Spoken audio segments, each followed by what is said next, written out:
ટોપ સ્ટોક્સની વિગત સાથે જોડાયા છે સહયોગી નીરજ અને Aarti. Good morning again. Neeraj, કયા કાઉન્ટર્સ રહેશે જ્યાં આજે સમગ્ર દિવસ એક્શન દેખાઈ શકે? જી, સૌથી પહેલાં તો દિગ્ગજથી જ ચાલુ કરીએ. L&Tનું પરિણામ આપણને આવતા દેખાયા. જો સારા પરિણામો છે. પ્રોફિટનો એક આંકડો ખાલી એવો છે કે જે આપણને અનુમાન મુજબ રહેતા નથી દેખાયો. 2873 કરોડનું અનુમાન હતું, 2785 કરોડ પર છે, એટલે લગભગ 101 કરોડ જેટલો ઓછો નફો થયો છે. પરંતુ આવક જોઈ લો, 51,957 કરોડના અનુમાનની સામે 55,119 કરોડ પર રહી છે. હવે ખાસ કરીને એક ઇન્ફ્રા, હાઇડ્રોકાર્બન, પ્રિસિશન એન્જિનિયરિંગ અને સિસ્ટમ, આ 3 સેગમેન્ટથી એક સારા એવા ઓર્ડર એક્ઝિક્યુટ થયા. એને લઈને અહીંયાથી આપણને આવકમાં એક સારો એવો ઉછાળો જોઈ રહ્યા છે. બીજી તરફ એબિટા તમને 15% જેટલો વધતો દેખાયો, જે પણ અનુમાનથી સારો છે. પરંતુ માર્જિન અહીંયા 10.2% પર ફ્લેટ રહ્યા છે. 10.5%નું અનુમાન હતું, જેની સામે માત્ર 10.2% આવતા જોવા મળ્યા છે.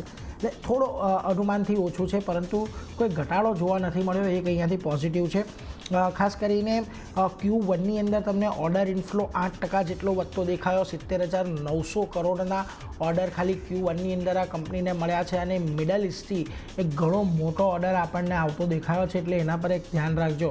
હવે કંપની પાસે જે કુલ ઓર્ડર બુક છે એ લગભગ 9.1 લાખ કરોડને પાર પહોંચી ગઈ છે. અને 30 જૂન સુધી ઓર્ડર બુક 4.9 લાખ કરોડ પર પહોંચતી જોવા મળી છે. એટલે ઘણી ઇમ્પોર્ટન્ટ અપડેટ આજના દિવસે. સારા પરિણામો છે, આવક સારી છે, માર્જિનમાં કોઈ બહુ મોટો ઘટાડો નથી. પ્રોફિટ થોડુંક અનુમાનથી ચોક્કસથી ઓછું છે, પરંતુ 11% અપ છે. એટલે અહીંયા એક ખાસ ધ્યાન રાખજો. L&T આજના દિવસે ફોકસમાં રહેશે. બીજી તરફ તમને એક્સિસ બેંકના પરિણામો આવતા દેખાયા, અને એક્સિસ બેંકનો પ્રોફિટ જુઓ લગભગ 4% જેટલો વધ્યો છે. અનુમાન કરતાં સારો છે. અહીંયાથી NIIની અંદર પણ આપણને વધારો જોવા મળ્યો છે. તે પણ 13,353 કરોડ પર હતી, જે વધીને આપણને એના અનુમાન સામે 13,448 કરોડ પર રહેતી જોવા મળી છે. એટલે ત્યાં પણ એક સારો આંકડો છે. NIM અત્યારે આપણને 4.05% પર જોવા મળ્યા છે. ક્વાર્ટર બેઝિસ પર થોડો ઘટાડો અહીંયાથી ચોક્કસથી આવ્યો છે. પરંતુ NPA જુઓ, NPAની અંદર થોડો ગ્રોસ NPA વધતા દેખાયા છે, નેટ NPA અહીંયાથી વધતા દેખાયા છે, રૂપી ટર્મ્સની અંદર પણ. અને પ્રોવિઝનની અંદર ખાસો એવો વધારો થયો છે. 1185 કરોડના પ્રોવિઝનની સામે ક્વાર્ટર બેઝિસ પર હવે પ્રોવિઝન વધીને 2,039 કરોડ પર પહોંચ્યા છે. એટલે થોડીક ચિંતા આજે અહીંયા આપણને કદાચ અસેટ ક્વોલિટીના ફ્રન્ટ પરથી એક્સિસ બેંકની અંદર દેખાઈ શકે છે. એક સારો એવો રનઅપ આપણે આ સ્ટોકની અંદર જોયો છે, એટલે એના પર એક ધ્યાન રાખીશું. પરંતુ એક્સિસ બેંક પર જુઓ, CTA ન્યુટ્રલ રેટિંગ આપ્યું છે, 1320ના ટાર્ગેટ આપ્યા છે. અને આ જે ન્યુટ્રલનું રેટિંગ છે તેમણે ડાઉનગ્રેડ કર્યું છે. એમને અસોટ ક્વોલિટી નબળી થઈ છે, સ્લીપેજીસ 2% વધ્યા છે, રિકવરી પણ અહીંયાથી નબળી છે. એટલા માટે તેઓ અહીંયાથી ન્યુટ્રલ રેટિંગ આપી રહ્યા છે. 1320ના ટાર્ગેટ એક્સિસ બેંક માટે આપ્યા છે, એટલે એના પર એક ખાસ ધ્યાન રાખજો. બીજી તરફ SBI લાઈફના પરિણામ આવતા દેખાયા. ન્યૂ બિઝનેસ પ્રીમિયમ 13.2% જેટલું વધ્યું છે. ઓલમોસ્ટ અનુમાનની આજુબાજુ જ છે. ટોટલ AP 20% વધીને 3640 કરોડ પર રહ્યું છે.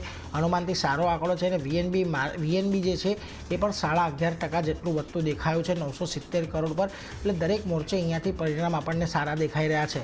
નોમુરા જુઓ, SBI પર બુલિશ છે, બાય કોલ આપી રહ્યા છે, ટાર્ગેટ વધારીને 1835ના કર્યા છે. એમનું કહેવું છે Q1 રિઝલ્ટે અહીંયાથી એક સ્થિર ક્વાર્ટરની વાત કરી છે, એટલા માટે અહીંયા એક સારો એવો ઉછાળો આપણે આવતો જોવા મળી શકે છે આજના દિવસે. ધ્યાન રાખજો. બીજી તરફ ખાસ કરીને તમને JSPLના પરિણામો આવતા દેખાયા. જેઓ પરિણામો અહીંયા આપણને થોડાક સારા લાગી રહ્યા છે. અનુમાનથી 1245 કરોડના નફાના અનુમાન સામે 1337 કરોડ જોવા મળ્યું છે. રેવન્યુ અહીંયાથી 8.2% જેટલું વધ્યું છે, અનુમાનથી સારું છે. એબિટાની અંદર પણ આંકડો આપણને અનુમાનથી સારો જોવા મળી રહ્યો છે. માર્જિન 21% પર ફ્લેટ છે, જે ઘટવાનું અનુમાન હતું એની સામે માર્જિન અત્યારે આપણને ફ્લેટ રહેતા જોવા મળ્યા છે. પોઝિટિવ નંબર JSPL માટે. બ્રોકરેજ જુઓ, છતાં પણ થોડોક અંડરવેટનો કોલ આપી રહ્યા છે. ટાર્ગેટ 655ના આપી રહ્યા છે. એમનું કહેવું છે Q1 સ્ટેન્ડઅલોન એબિટા છે એ સ્લાઇટલી એસ્ટિમેટથી થોડું આપણને મિસ થતું જોવા મળ્યું છે. અને Q1 વોલ્યુમ્સ હતા તે અહીંયાથી આપણને અપેક્ષા કરતાં સારા જોવા મળ્યા છે. જોકે આજની તારીખમાં અમુક પ્રોજેક્ટ એક્ઝિક્યુશનની ટાઈમલાઇનને લઈને તેમની ચિંતા છે, એટલા માટે તેઓ અંડરવેટનો કોલ આપી રહ્યા છે. બીજી તરફ તમને આઈજીએલના પરિણામ આવતા દેખાયા. રેવન્યુ લગભગ 2.1% જેટલી ઘટી છે, પ્રોફિટ 4.7% જેટલો વધ્યો છે, એબિટા અહીંયાથી 11% વધતા દેખાયા છે. માર્જિન અહીંયા અનુમાનથી સારા છે અને દરેક મોરચે આપણને પરિણામ જે છે અનુમાનથી સારા રહેતા જોવા મળ્યા છે. નફો ચોક્કસથી ઘટ્યો છે પરંતુ અનુમાન કરતાં ઓછો ઘટ્યો છે, એટલે એના પર એક ધ્યાન રાખજો. આઈજીએલ આજના દિવસમાં આપણને એક સારી એ બતાવી શકે છે. આ ઉપરાંત તમને આઈએક્સના પરિણામ આવતા દેખાયા. જેવો પ્રોફિટ 27% જેટલો વધ્યો છે, રેવન્યુની અંદર 18%નો વધારો છે, એબિટા 22% જેટલા વધ્યા છે અને માર્જિન 78% પર હતા, 80% પર રહેતા જોવા મળ્યા છે. દરેક મોરચે સારા પરિણામ.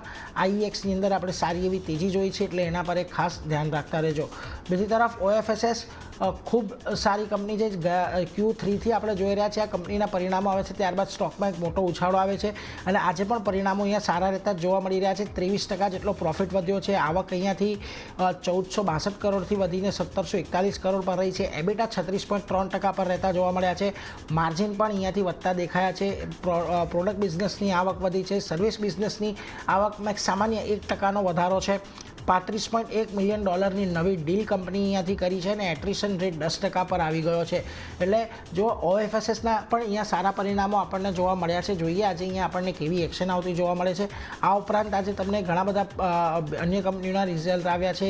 બીકાજી ફૂડ્સ, સોના કોમસ્ટાર, CMS ઇન્ફોસિસ્ટમ, HFCL, JK paper, DCB bank અને કર્ણાટક બેંક, આ બધા પર પણ આજે ખાસ નજર રાખીશું. તો ચારની ઘણા બધા નંબર્સ છે. L&T, axis bank, SBI life, JSPL, આના પર આજે ખાસ ફોકસ રહેશે. જી, તો આ બધા કાઉન્ટર્સ તો ફોકસમાં રાખીશું. પરિણામ પરથી રિએક્શન છે, પરંતુ હજુ એવી કંપનીઓ પણ છે કે જ્યાં ન્યૂઝ બેઝડ રિએક્શન દેખાઈ શકે છે. બધા પર આપણે ચર્ચા કરીશું, ડિટેલ્સ જાણીશું આરતી પાસેથી, પરંતુ એ પહેલાં લઈએ એક બ્રેક.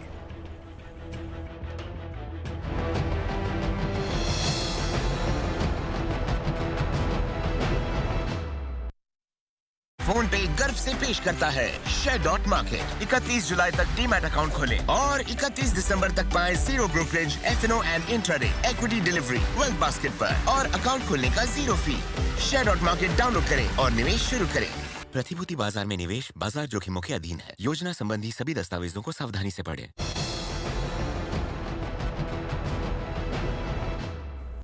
સ્વાગત છે એકવાર ફરી અને ટોપ સ્ટોક્સ પર આપણે ચર્ચા કરી રહ્યા છીએ. નીરજે જણાવ્યા બ્રેક પહેલાં એ બધી કંપનીઓ કે જે પરિણામ પરથી આજે ફોકસમાં રહેશે. આરતી, હવે જાણીએ કે સમાચારને લીધે આજે કયા સ્ટોક્સ ફોકસમાં છે.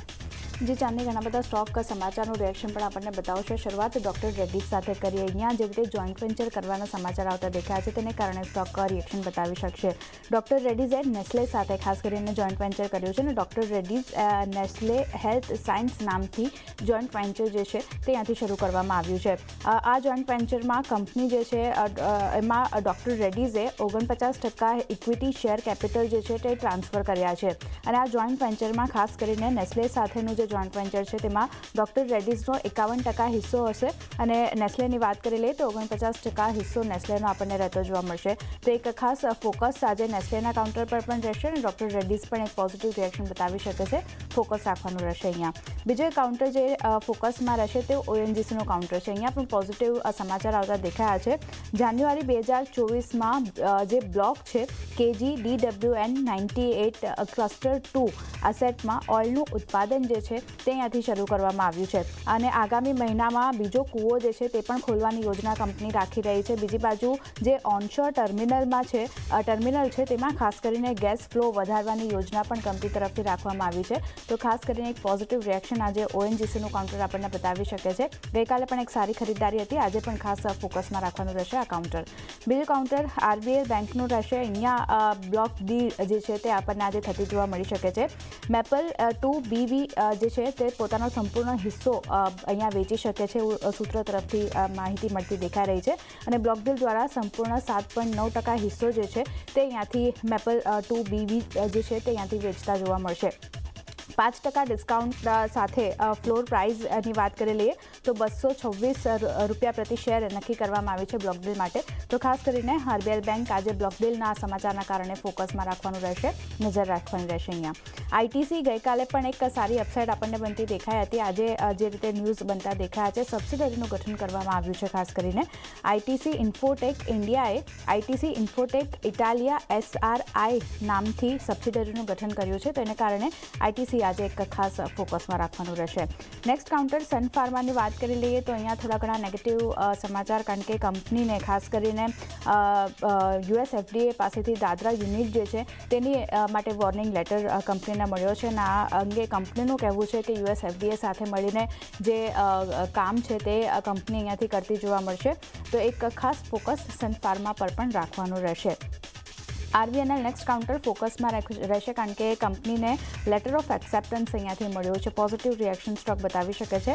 સાઉથ ઇસ્ટર્ન રેલવે પાસેથી ખાસ કરીને 191.53 કરોડના પ્રોજેક્ટ માટે લેટર ઓફ એક્સેપ્ટન્સ જે છે તે RVNLને મળ્યું છે, એને કારણે ફોકસ અહીંયા પણ રાખવાનું રહેશે. નેક્સ્ટ કાઉન્ટર જે છે તે પાર્ક હોટલનું છે. અહીંયા પણ એક સ્ટોક જે છે તે આજે તેજી બતાવી શકે છે, કારણ કે મુંબઈના ગેટવે ઓફ ઇન્ડિયા પાસે ટી રૂમ જે છે તે અહીંયાથી ખોલવામાં આવ્યું છે હોટલ તરફથી, અને આઇકોનિક બેકરી સાથે કન્વેક્શનરી બ્રાન્ડ જે ફ્લરિયસ છે તેના નામથી આ ટી રૂમ જે છે તે અહીંયાથી ખોલવામાં આવ્યો છે. તો પાર્ક હોટલના કાઉન્ટર પર પણ એક ફોકસ રાખવાનું રહેશે. SBIની વાત કરી લઈએ તો અહીંયા પણ આજે એક નજર રાખવાની રહેશે, કારણ કે યુકેમાં વિદેશ મંત્રાલય સાથે ખાસ કરીને MOU સાઇન કરવામાં આવ્યા છે SBI તરફથી, અને લગભગ 75 કરોડના MOU જે છે તે સાઇન કરવામાં આવ્યા છે, એને કારણે SBIનો કાઉન્ટર પણ આજે ફોકસમાં રાખવાનું રહેશે. અને છેલ્લે ડિશ ટીવીની વાત કરી લઈએ તો ખાસ કરીને બોર્ડ પાસેથી મંજૂરી મળતી દેખાઈ રહી છે. અહીંયા શેર્સ અને બોન્ડ્સ દ્વારા લગભગ 1000 કરોડ સુધી ફંડ એકત્ર કરવા માટેની મંજૂરી જે છે તે અહીંયાથી મળી છે. ભારતમાં ડિજિટલ પ્લેટફોર્મ દ્વારા ઉત્પાદન અને સર્વિસ વિસ્તરણ માટે સબસિડિયરીના ગઠન કરવા માટે પણ બોર્ડ તરફથી મંજૂરી મળતી દેખાઈ રહી છે. તો આજે એક પોઝિટિવ રિએક્શન આપણને અહીંયા પણ બનતું દેખાઈ શકે છે. ફોકસ રાખવાનું રહેશે. તો ચાંદની આ બધા સ્ટોક જેમાં ન્યૂઝ બેઝ રિએક્શન આપણને જોવા મળશે. જી, તો આ બધા જ કાઉન્ટર્સ